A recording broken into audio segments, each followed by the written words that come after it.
Good morning, Facebook friends and YouTube followers. This is Rich again for Sunday, June 29th, 2014.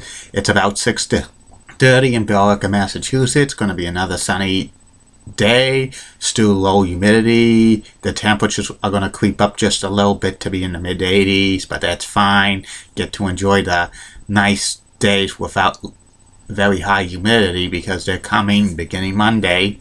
Some news to report: the Red Sox beat the New York Yankees by the score of 2-1 today, and also Brooklyn Nets coach Jason Kidd has been granted permission to talk to a Milwaukee Bucks for a job for player personnel for the Bucks organization because he wanted some player personnel moves for the Nets but the Nets denied his request to get a job with them, so he has permission to talk to the Bucks about a position with them.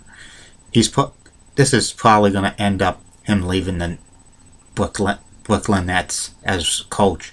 He did a decent job as coach, but I don't know if he's going to be a great NBA coach because he basically retired and then became coach, which that's not great. Because once players retire, they could go to broadcast, become assistant coaches. He just became a coach after he retired, which is, you don't see that too much. And I think he's going to be leaving the Nets. It's too bad because the Nets showed some patience with him as coach because they went off to a slow start last year and they could have fired him, but they had patience with him.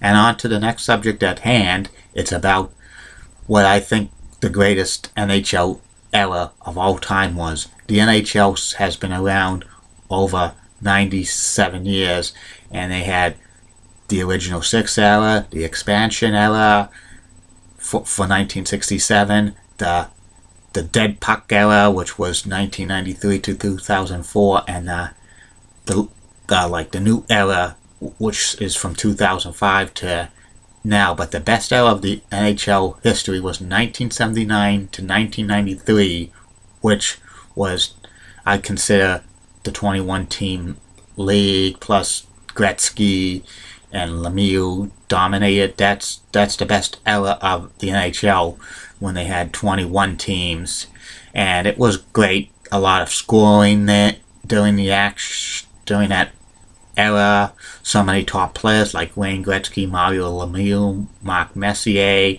Steve Eisman, Ray Bourque, Patrick Roy, Grant Fuhrer, Yali Curry, Luc Robitaille, Steve Lama, Dennis Savard, Brett Hull. A lot of goal scoring, a lot of great action. Stanley Cup champions in that era were like the New York Islanders, who won 4 cups in a row. Edmonton won 5 cups in 7 years. Also, you sprinkled in the Canadiens and the Flames, and also the Penguins won 2 straight Stanley Cups.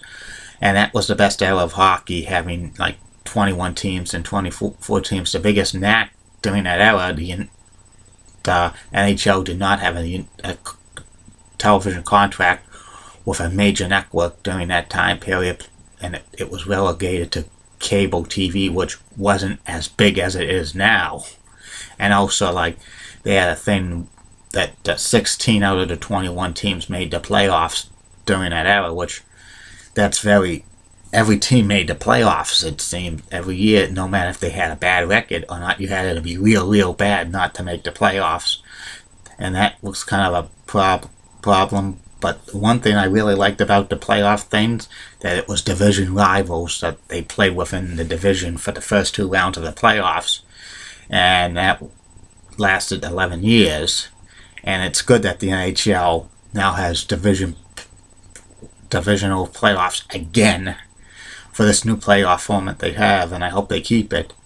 I wish the NHL could go back down to like 24 teams or so, but you're not going to see that ever happen no matter what, because you have to deal with the Players Association. So many people are going to, probably a lot of jobs are going to be lost for like the players, the minor leaguers, everybody in the was associated with the team, and also it will Third, value the U.S.